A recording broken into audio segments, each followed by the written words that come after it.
Hello guys दोस्तों, एक बार फिर आप सभी का स्वागत है नई यूट्यूब वीडियो में। आज ये वीडियो का इस चैनल का सबसे इंपॉर्टेंट वीडियो होने वाला है, क्योंकि आज हम लोग बात करने वाले हैं बजट के बारे में। बजट 2023-24 का निर्मला सीतारमण ने 1 फरवरी 2023 को संसद के पटल पर रख दिया है। उस बजट से एक किसान को क्या फायदा होने वाला है, एक स्टूडेंट को क्या फायदा होने वाला है, एक हेल्थ सेक्टर में क्या फायदा होने वाला है, डिफेंस सेक्टर में क्या फायदा होने वाला है, एग्रीकल्चर सेक्टर में क्या फायदा होने वाला है, हर सेक्टर के बारे में एक एक करके देखने का प्रयास करेंगे। ग्रीन एनर्जी के क्षेत्र में क्या सरकार नया करने वाली है, कौशल विकास के मामले में सरकार क्या कर रही है, हर एक पहलू को इस वीडियो के माध्यम से देखने का प्रयास करेंगे कि सरकार कहां कहां से पैसा लेगी और कहां कहां उस पैसे को खर्च करेगी। मतलब कि साल जब शुरू होता है तो आप लोग भी एस्टिमेट अपने घर का बना लेते होंगे कि इस साल हमें टीवी खरीदना है, फ्रिज खरीदना है, घर बनवाना है, तो वो पैसा कहां कहां एक्सपेंड करेंगे और कहां कहां से वो पैसा आप लाएंगे, इसका विवरण जब राष्ट्रीय स्तर पर सरकार करती है तो उसे ही बजट कहा जाता है। और सरकार हर साल 1 फरवरी को संसद के पटल पे बजट को रखती है। इस वीडियो के माध्यम से हम लोग एक एक पहलू के ऊपर देखने का प्रयास करेंगे कि बजट क्या होता है, बजट की क्या क्या विश्लेषणात्मक बातें हैं और क्या क्या आलोचनात्मक बातें हैं, दोनों को देखने का प्रयास करेंगे।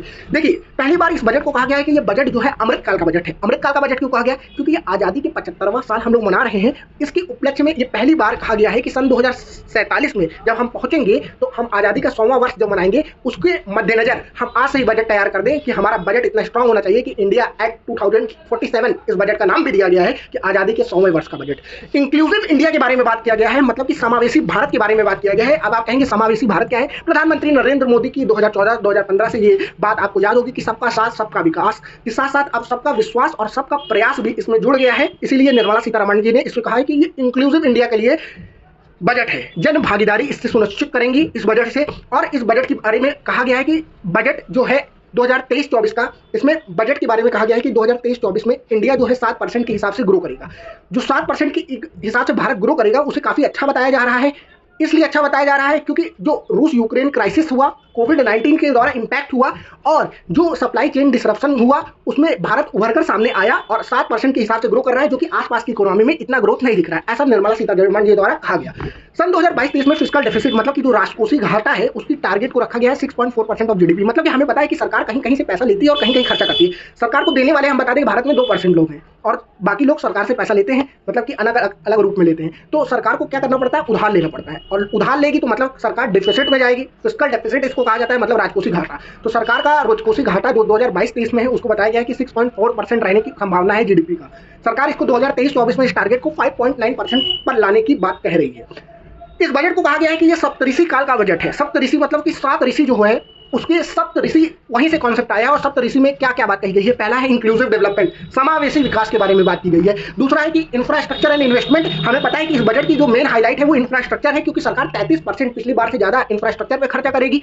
रीचिंग द लास्ट माइल, मतलब अंतिम व्यक्ति तक पहुंचने के और अंतिम लोकेशन तक पहुंचने की जो बात कही गई है, इस बजट के माध्यम से कही गई है। अनलीजिंग द पोटेंशियल, मतलब कि हर एक क्षेत्र की पूरी पोटेंशियल से काम करे, उसके बारे में कहा गया है। ग्रीन ग्रोथ, मतलब कि ग्रीन फील्ड में ज्यादा से ज्यादा डेवलपमेंट हो, उसके बारे में बात किया गया है। यूथ पावर, मतलब कि जो यूथ है, जिसे हमें बताया जाता है कि इंडिया की ज्यादातर जो पॉपुलेशन है वो 30 साल से नीचे है अभी, तो उसकी पोटेंशियल के बारे में बात की गई है। और फाइनेंशियल इंक्लूजन, मतलब वित्तीय क्षेत्र का समावेशन के बारे में बात की गई है। ये है सप्तऋषि, मतलब कि इस बजट की 7 प्रमुख बातें। एक एक पहलू पे देखने का प्रयास करते हैं कि इंक्लूसिव डेवलपमेंट, समावेशी विकास के लक्ष्य पे सरकार क्या कह रही है। इंक्लूसिव डेवलपमेंट के अंदर 3 पिलर है, जिसमें पहला है हेल्थ, एग्रीकल्चर और एजुकेशन। तो कृषि क्षेत्र में पहले बात करते हैं कि क्या कही सरकार। कहीं कि एक डिजिटल इंफ्रास्ट्रक्चर हम बनाएंगे, पूरी तरीके से सारा कुछ डिजिटलीकरण करेंगे। एग्रीकल्चर एक्सीलरेटर फंड बनाने की सरकार ने बात की है कि हम ऐसा फंड बनाएंगे जिससे एग्रीकल्चर को बूस्टअप मिल सके और आय किसानों की दुगनी की जा सके।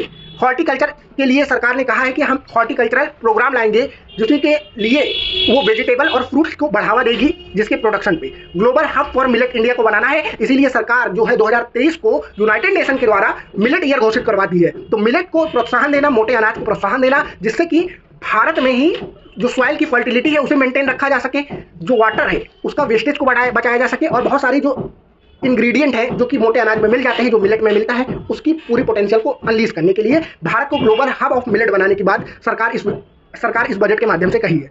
हम बता दें कि इंडस्ट्री, सरकार ने कहा है कि हम इंडस्ट्रियल क्षेत्र में मिलेट के लिए हैदराबाद में बसे एक रिसर्च सेंटर के साथ कोलैबोरेशन करेंगे और इंडिया को वहां तक पहुंचाने की संकल्पना करेंगे। हेल्थ सेक्टर में क्या बात कही गई? हेल्थ सेक्टर में कहा गया कि कोविड-19 जो इंफ्रास्ट्रक्चर हमारा पूरे तरीके से हेल्थ का खराब हो गया था, उसके लिए 157 नए नर्सिंग कॉलेज खोलने के बारे में सरकार विचार कर रही है।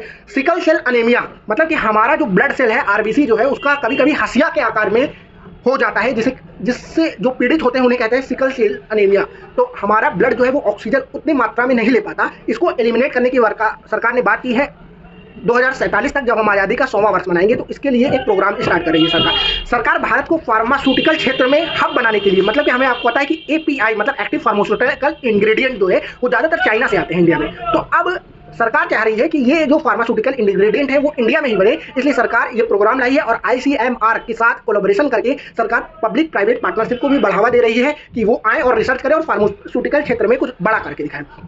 साथ ही साथ एजुकेशन सेक्टर में आप कहेंगे तो एजुकेशन सेक्टर में सरकार ने कहा है कि डिस्ट्रिक्ट स्तर पे district institute of education training and teacher, मतलब कि टीचरों के लिए ट्रेनिंग का एक प्रोग्राम सरकार लॉन्च कर रही है कि टीचर जो है वो ट्रेंड होकर आए हमारे सामने, कि वो बच्चे की डिमांड को समझ सके, सब्जेक्ट की डिमांड को समझ सके, और इसीलिए ट्रेनिंग प्रोग्राम स्टार्ट कर रही है सरकार। नेशनल डिजिटल लाइब्रेरी का उद्घाटन सरकार कर रही है, मतलब नेशनल डिजिटल लाइब्रेरी के बारे में बजट के में बात की गई है कि ऐसा लाइब्रेरी होना चाहिए जो डिजिटल रूप में लोगों को सारे जो जितने भी आर्टिकल हैं, जितने भी इंफॉर्मेशन है वो अवेलेबल इजीली हो सके डिजिटल लेवल पे।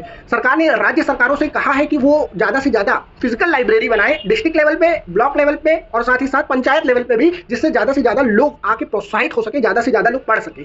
कृषि क्षेत्र में हम आपको बता दें कि एनिमल हस्बेंड्री मत्स्य पालन करने के लिए जो मत्स्य संपदा योजना सरकार लाई है, और डेयरी सेक्टर में 20 लाख करोड़ रुपए सरकार इन्वेस्ट मतलब लोन देने की बात कही है सरकार ने। दूसरा sector reaching the last mile तक पहुंचने के लिए, मतलब कि जो आदिवासी क्षेत्र है वहां भी पहुंचने के लिए, और बहुत सारी आदिवासी प्रैक्टिसेस ऐसे हैं जिन्हें हमें अपने समाज में लाना चाहिए। ऐसे औषधियां उनके पास हैं जिनसे बीमारी सही हो सकती है, पर हमें और आपको जानकारी नहीं है। तो लास्ट माइल मतलब कि आदिवासी क्षेत्र को हमारे क्षेत्र से बीच में जो गैप है उसको कम करने के लिए सरकार ने पीवीटीजी, मतलब कि हमें पता है कि पार्टिकुलरली वल्नरेबल ट्राइबल ग्रुप, मतलब कि ऐसे 75 ट्राइबल ग्रुप को सरकार आइडेंटिफाई की है जिन्हें पार्टिकुलरली वल्नरेबल ट्राइबल ग्रुप कहा जाता है। इनके लिए सरकार डेवलपमेंट मिशन एक लॉन्च कर रही है। हम आपको बता दें कि भारत में सबसे ज़्यादा जो पीवीटीजी है वो ओडिशा राज्य में। कर्नाटका के लिए सरकार ने एक इंपॉर्टेंट योजना लाई है जिसे कहा गया है micro irrigation financial assistance programme. आप कहेंगे कर्नाटका के लिए क्यों लाई है, क्यों पूरे भारत के लिए नहीं लाई है? ये पायलट प्रोजेक्ट के रूप में सरकार देखना चाहती है कि जो कर्नाटक का सूखाग्रस्त एरिया है क्या उसे सही किया जा सकता है इस माइक्रो इरिगेशन फैसिलिटी के साथ। अगर ये सक्सेसफुल होता है तो इसे धीरे धीरे प्लान्ड वे में पूरे भारत में लागू करने की बात कहेगी सरकार। सरकार ने कहा है कि जो ओल्ड इंस्क्रिप्शन है, जिसे मतलब कि बहुत पुराने जो दीवारों पे लिखे हुए इंस्क्रिप्शन या कहीं पे लिखे हुए इंस्क्रिप्शन है, इनको हम डिजिटल फॉर्म में इंस्क्रिप्शन को हम लाएंगे और इसको सरकार ने नाम दिया है भारत श्री नाम से इसको डिजिटल रूप में लाने के बारे में सरकार कही है। इंफ्रास्ट्रक्चर और इन्वेस्टमेंट सरकार का सबसे इंपॉर्टेंट पिलर है कि सरकार इंफ्रास्ट्रक्चर पे खर्चा करने वाली है, इन्वेस्टमेंट करेगी सबसे ज्यादा, और सरकार कैपिटल एक्सपेंडिचर 33% करने वाली है। सरकार स्टेट इंफ्रास्ट्रक्चर डेवलपमेंट फंड बना रही है जिसमें सरकार ने कहा है कि 50 सालों के लिए राज्यों को लोन देगी, क्योंकि वो इंफ्रास्ट्रक्चर डेवलपमेंट कर सकते हैं, ज्यादा से ज्यादा रोड, रेलवे और जितने भी इंफ्रास्ट्रक्चर के कार्यक्रम है उसे चला सके। यूआईडीएफ मतलब urban infrastructure development fund tier 2 और टियर 3 सिटीज में, मतलब कि जो छोटे सिटीज हैं उनमें भी सरकार ने कहा है कि यूआईडीएफ फंड को हम स्टैब्लिश करेंगे। उसका फायदा क्या होगा? उसका यह फायदा होगा कि ज्यादा से ज्यादा इंफ्रास्ट्रक्चर डेवलपमेंट होगा तो ज्यादा से ज्यादा लोगों को रोजगार मिलेगा और ज्यादा से ज्यादा भारत की जीडीपी ग्रो कर सकती है। तो सरकार ने इसलिए ये योजना चलाई। अनलीजिंग द पोटेंशियल, मतलब भारत में जितनी भी पोटेंशियल है उसको आगे लाने के लिए सरकार ने क्या करा है? मेक एआई इन इंडिया, मतलब make artificial intelligence in India. Agriculture sector हो गया, हेल्थ सेक्टर हो गया, एजुकेशन सेक्टर हो गया, सबको आर्टिफिशियल इंटेलिजेंस के साथ जोड़ने के बारे में सरकार ने कहा है कि भारत में 3 आर्टिफिशियल इंटेलिजेंस सेंटर को स्टैब्लिश करेगी। सरकार ने कहा है कि नेशनल डेटा गवर्नेंस पॉलिसी हम लाने वाले हैं जिसमें हम लोग डाटा को अच्छे तरीके से गवर्न कर सके कि उसके साथ कोई मिसयूज ना हो सके। विवाद से विश्वास स्कीम के बारे में आप लोग पहले भी जानते हैं, जिसे एमएसएमई सेक्टर से जितने भी टैक्स रिलेटेड या जितने भी टैक्स हेवन रिलेटेड जो मामले हैं वो एमएसएमई सेक्टर से विवाद से विश्वास, मतलब कि जो विवाद है उसे विश्वास उनके अंदर क्रिएट करके उनको सामने लाया जाए। फेज 3 ये ई कोर्ट मतलब कि जो इलेक्ट्रॉनिक कोर्ट होते हैं जो कि ऑनलाइन माध्यम से आजकल कोर्ट हो रहा है, चल रहा है, उसको भी बढ़ाने के बारे में बात की है सरकार ने कहा है कि हम 5G के लिए 100 भारत में लैब खोलेंगे जिसमें हम लोग ये देखेंगे कि कैसे 5G का और अच्छे तरीके से डेवलपमेंट हो सकता है। इनका यूज एआई, रोबोटिक्स और 3D प्रिंटिंग में हो सकता है।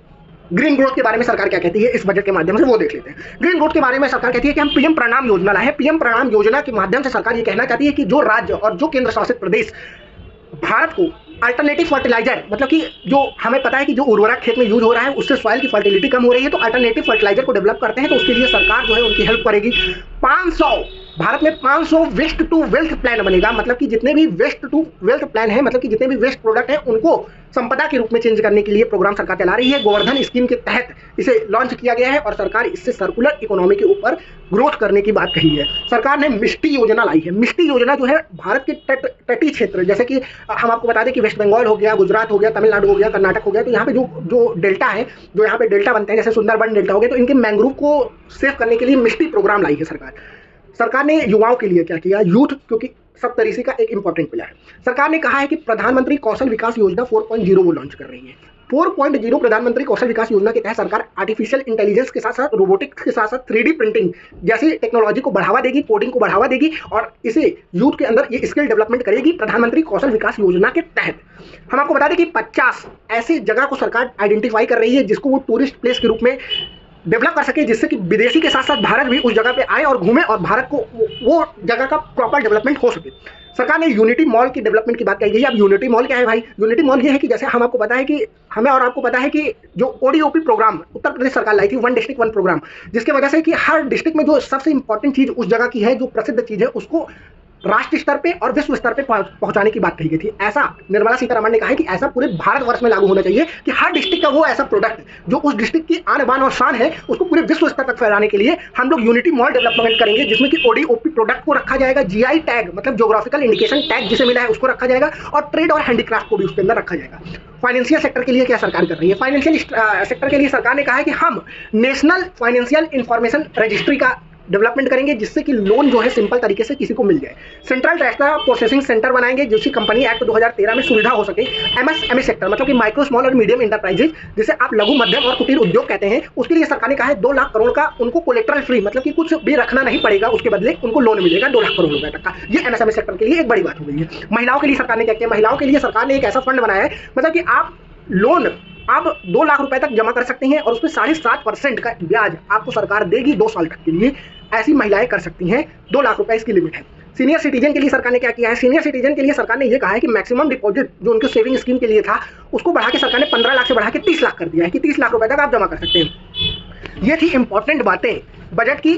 और हम आपको बताएं कि इस बजट से आप कहेंगे कि कौन कौन सी चीजें महंगी हो रही हैं और कौन कौन सी चीजें सस्ती हो रही हैं। तो हम आपको बता दें कि इलेक्ट्रिक व्हीकल, सिगरेट, चिमनी और साइकिल ये महंगे होने वाले हैं, क्योंकि इलेक्ट्रिक व्हीकल विदेशों से भारत में आते हैं तो सरकार उसके ऊपर इंपोर्ट टैक्स बढ़ाने वाली है।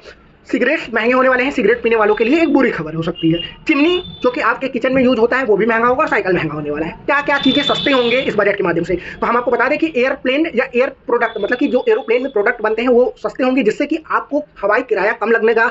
साथ ही साथ टीवी, कैमरा और इलेक्ट्रॉनिक प्रोडक्ट जो है उसको सरकार बढ़ावा दे रही है कि भारत में ही मोबाइल फोन बने, ज्यादा से ज्यादा टीवी भारत में बने, इसलिए टीवी, कैमरा और मोबाइल फोन सस्ते होते दिख सकते हैं आगे आने वाले समय में। इनकम टैक्स में क्या चेंज की है सरकार ने? इनकम टैक्स में सरकार ने 5 लाख की लिमिट को 7 लाख बढ़ाया है। पर आप इस बात के लिए सचेत हो जाइए कि ये जो 7 लाख की लिमिट की गई है वो नया टैक्स रिजिम पे की गई है। मतलब सरकार ने 2019-20 में नया टैक्स रिजिम लाया था, जिसके बाद जो नए टैक्स रिजिम में आते हैं उनको 7 लाख की इनकम तक छूट मिली है। पुराने टैक्स रिजिम में जो 5 लाख की रिजिम मतलब 5 लाख रुपए तक का एग्जेम्पशन मिला है, जो कि एटीसी के अंतर्गत आते हैं। हम आपको बता दें जो नया टैक्स स्लैब है उसको 7 से घटा के 6 कर दिया गया है, जिसमें 0 से 3 लाख रुपए तक का कोई भी टैक्स आपको नहीं देना है। 3 से 6 लाख रुपए अगर आप कमाते हैं तो 5% का टैक्स देना पड़ेगा। 6 से 9 लाख रुपए कमाते हैं तो 10% का। 9 से 12 लाख रुपए कमाते हैं तो 15% का। 12 से 15 लाख कमाते हैं तो आपको 20% का टैक्स देना पड़ेगा और 15 लाख से अगर आप ज्यादा कमाते हैं तो 30% का टैक्स देना पड़ेगा। व्यक्तिगत आयकर में हम आपको बता दें कि 5 लाख से इंक्रीज करके 7 लाख कर दिया गया है। हम पहले ही बता चुके हैं नए टैक्स स्लैब में मैक्सिमम लिमिट जो है वो 25% कर दी गई है, जो कि आयकर की अधिकतम बोझ 39% हो गई है, जो कि 42.5% अभी तक था। पैसा कहां से सरकार को आएगा? पैसा सरकार कहां खर्च करेगी? हम आपको बता दें कि सबसे पैसा सरकार जो सबसे ज्यादा सरकार को आता है वो उधार लेती है। सरकार हमसे, आपसे या विदेशों से सरकार उधार लेके 34% पैसा उधार लेती है। अगर 100 रुपए है तो 34 रुपए सरकार उधार लेगी। जीएसटी से 17 रुपए आता है सरकार को, जो हम और आप देते हैं नॉर्मल प्रोडक्ट खरीद के।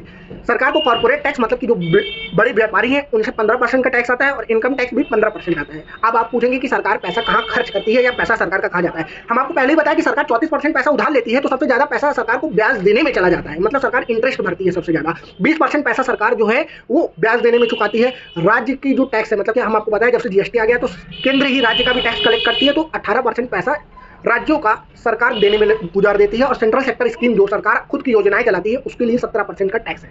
तो निष्कर्ष क्या निकला बजट का, ये इंपॉर्टेंट बात हुई है। निष्कर्ष क्या है इस बजट का? निष्कर्ष ये है कि सरकार प्राइवेट सेक्टर के ऊपर फिर से एक बार दांव खेल रही है। प्राइवेट सेक्टर को बढ़ाने की बात इस बजट की कही गई है। सरकार का मानना है कि प्राइवेट सेक्टर जितना ज्यादा आएंगे उससे ज्यादा इंप्लॉयमेंट बढ़ेगी, ज्यादा से ज्यादा रोजगार लोगों को मिलेगा और जब रोजगार मिलेगा तो भारत ज्यादा तेजी से ग्रो कर सकेगा, मतलब कि भारत की जीडीपी भी ग्रो कर सकेगी।